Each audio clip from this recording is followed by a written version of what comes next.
Now see, first of all we are going to study concept of constant and variable, right? So see here. So see concept of constant. You already know because you already have passed the class 10. So you must know what is the constant.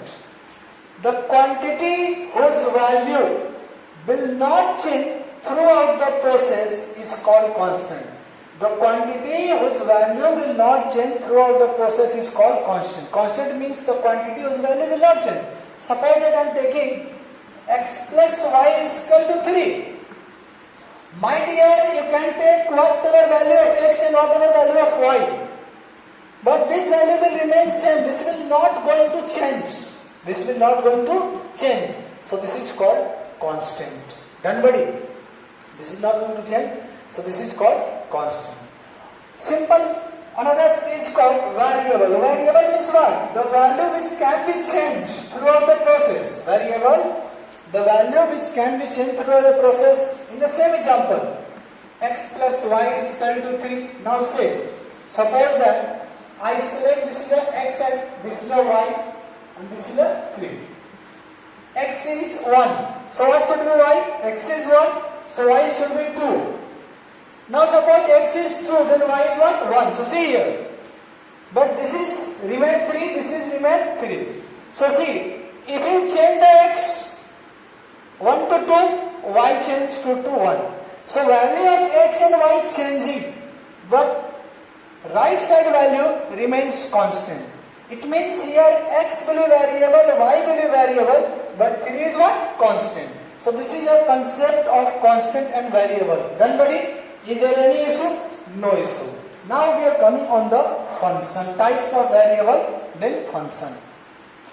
Yeah, so see, we have two types of variable. One is called dependent variable, another is called independent variable. See again, one is called, tell me, dependent variable and another is called independent variable. Yes or no? One is called dependent variable, another is called independent variable. Now we are going to understand what is the meaning of dependent or independent. Take one example here, my dear, classroom. Take example of classroom. Get my points? Okay, this is the classroom. So in classroom, how many objects? So if we take, so there is a two, right? One is a teacher and another is a student. Getting my points? Try to understand. I took the example of classroom. So your main objects are what? Teacher and a student. Teacher and a student. Now suppose that a strength of a student is 90. My dear, a strength of a student is what? 90. But one day, only 80 student came. A strength of a student is 90, but suppose that one day, only 80 students came. Then tell me class will run or not? Then tell me class will run or not? If there are 80 students, then you will say yes sir, class will run. Suppose that 90 students, then again sir, class will run. Yes or no? You have to reply. I took the example of classroom. So main objects are what? Teacher and student. Total strength 90. Suppose one day whole strength present 90, teacher also present, right? So teacher also present, class will run, yes. Second day, teacher present, but only 80 student, class will run or not? Yes, class will run. Third day, 90 strength, but teacher absent. Tell me class will run or no? So you will say, sir, class will not run. Why? Because teacher is absent. So you can see from here, teacher is independent, but you are dependent on teacher. Teacher independent. 90 student came, teacher took the class. 80 student came, teacher took the class. But you 90%, but teacher is absent, it means class will not run. It means what happened? Teacher here is independent variable and you guys are dependent variable. You are dependent on your teacher. Getting my points? So this become independent variable and this become dependent variable. Are you getting my points? So this is the relation between dependent and independent. You can take another example. Example number 2. Example number 2. We know that when you will go on the altitude, whenever you will go on an altitude, boiling point of water decreases. Whenever you will go on an altitude, boiling point of water decreases. So tell me here, which one is the dependent variable and independent? So my dear, which temperature decreases, which boiling point decreases? Water.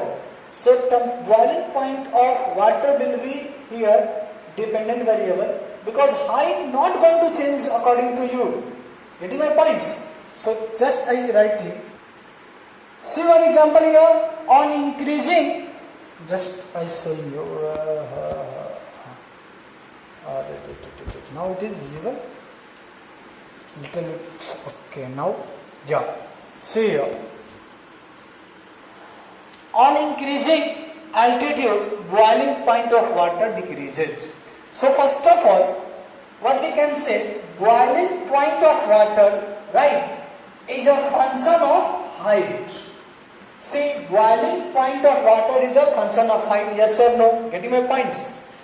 But here boiling point depend on the height. Height not going to depend on boiling point. Getting my points? So boiling point will be so, or simple say, can say, boiling point will be dependent variable. Dependent variable, and height will be, my dear, independent variable.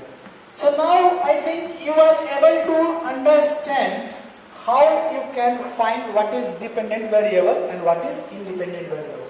Again I am telling you, these are not a major part in physics, but sometimes it is maybe useful for us. So I don't want to leave a single point so that in future you will say, sir, you did not teach us this thing. I want to teach you each and everything so that our base becomes so strong. Getting my points? Okay. So this is the concept of dependent and independent variables. Now coming some other thing like change, rate of change, like a small change and large change, whatever. So see, change in quantity. Change in quantity means what? Final value minus initial value is called change. Suppose that I suppose y is a function of x. My dear, y is a function of x. So change in y, delta y, change means delta. This is called delta. This will say you are going to find a finite value of change, not very small, finite value of change.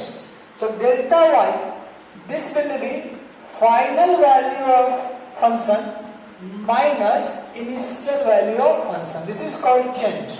Suppose that you have submit your 1 lakh rupees in a bank. After 1 year, it become 1,08,000. So what is the change? 8,000 only. Final value minus initial value. So this is called change. Okay. Getting my points? Now we are going to discuss rate of change. Rate of change. Fine. So rate of change is what? Change in quantity, change in one quantity with respect to, right? Change in one quantity with respect to another quantity is called rate of change. So can I write here? Yeah, see. So see what I wrote here, change in one quantity with respect to another quantity per unit is called rate of change. I will explain you with suitable example. Now see, I took your example. You have deposit money in a bank. Suppose that you deposit money in a bank 1 lakh at t is equal to 0.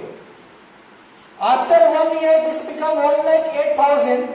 After 1 year, this become 1,08,000. So this is what? Money, and this is what? Time. So what is change in money? Tell me, what is change in money? Change in money, 8,000. Okay. And what is time? 1 year. Then what is? 1 year. So if change in money coming positive, it means quantity increases. Final quantity increasing. If it is coming negative, it means what? Final quantity decreasing. Now we are going to find rate of change of money per year. So see, I write here delta m by delta t. See, delta m by delta t. This will read as rate of change of money.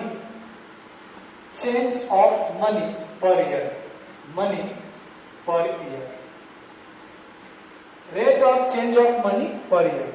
Suppose that you want to find in second or minute or hours. So change this year into hours, minute or second. So this will be rate of change of money, second per hour, right, per minute. So this is basically all about rate of change of money, rate of change of, right. This will help us in future. Now think here, I think one function I forget to teach you, logarithmic function, right, and exponential function. So first of all we are going to complete logarithmic function, exponential function, right? Okay. Then we will return on the differentiation. So see, we have seen their change or rate of change of one quantity with respect to another, just like we have seen delta m by delta t. This is called rate of change of money with respect to time. But this one is used for, right, this one is used for finite change. Suppose that if there is change is very small, suppose that the change is very small, like suppose I have y is equal to 2x square plus 3, one function, right, and I assume at x is equal to 1, what is y? Find. So find, okay. Now at x is equal to 1.00001, what will be y? Tell me. So according to your mathematics formula, you will say, sir, this can be ignored and just we can find 5, right? But no, there is some change here, but this change is not a finite, not a large, this change is very small. So to calculate this change, here we will apply one special mathematical function that is called differential calculus or differentiation. Again, try to understand. Suppose this is a y is equal to this one, x is equal to 1. Just tell, if I taking you, this is a y is equal to 2, then what is the, x is equal to 2, then what is the value of y? So 4 to the 8, this becomes 11. But I take x is equal to 1.00001. Now what will be the value of y? Either you will say, sir, just ignore to this one, this result will be 5. But I am asking you correct answer, accurate answer, then you will say, sir, it is difficult, right? So, and simply you can say, this change will be, sir, very small. This change will be very small. For this change, whenever the change of one quantity with respect to another is very small, for that calculation, we use one special type of mathematical function. This is called differential calculus, right? So first of all, we are going to understand what is the differentiation. Definition of differentiation: rate of change of dependent variable with respect to independent variable is called differentiation. Rate of change of dependent variable with respect to independent variable is called differentiation. And second thing I want to discuss you, this is defined only for,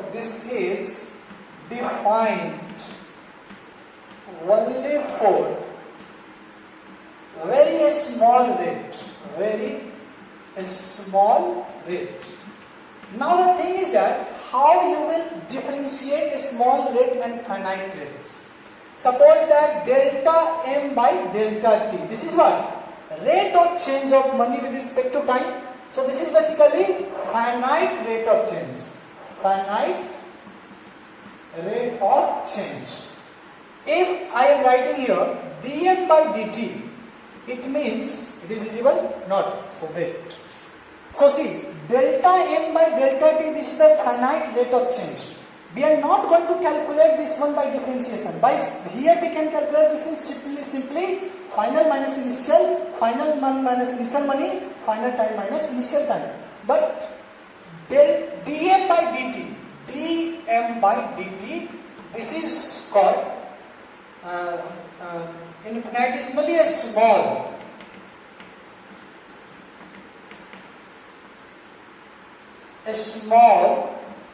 rate of change, right? So dm by dt means very small rate of change, or you can say infinitesimally a small rate of change, right? So whenever you have to calculate this one, then we will apply what? Differentiation. So again see, differentiation is nothing, it is one kind of mathematical function which is used to find the rate of change of dependent variable with respect to independent variable, but rate of change should be very small, right? Very small.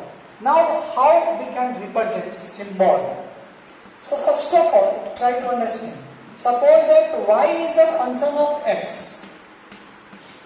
Assume y is a function of x. So tell me here which one is the independent variable, which one is the dependent. So we know that y is a dependent variable, x is independent variable. So differentiation of y. See, differentiation of y. So differentiation of y means what? We are going to find rate of change of y, right? We are going to find a small rate of change of y. So how we can represent? Simply dd. Here you have to write dependent variable and here you have to write independent variable. So this becomes what? dy by dx. See, this becomes what? dy by dx. And this means what? Rate, very small rate of change of y with respect to x. If I have to read this one, then I will read like that. A very small rate of change of y with respect to x, right? So differentiation is, again I am telling you, always this will define rate of change of dependent variable with respect to independent variable, but this rate of change should be very small, and this is represent dy by dx. Y is dependent variable, x is independent. So take another example. Suppose that y is t is function of z.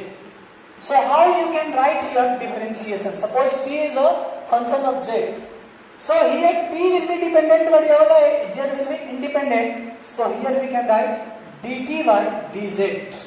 Remember it, dt by dz. Suppose y is equal to function of k. So here we can write dy by dk. Always you have to remember this point. People always remember like that. Dy by dx is differentiation, but this is not true. Dy by dx is not only differentiation. Always dependent rate of dependent variable with respect to independent variable is differentiation. See, independent, dependent. So dt by dz, this is the differentiation. Dy by dk, differentiation. Dy by dx, differentiation. Done, buddy? Okay. Now tomorrow we will study its standard formula, and after then its application, right? Thank you.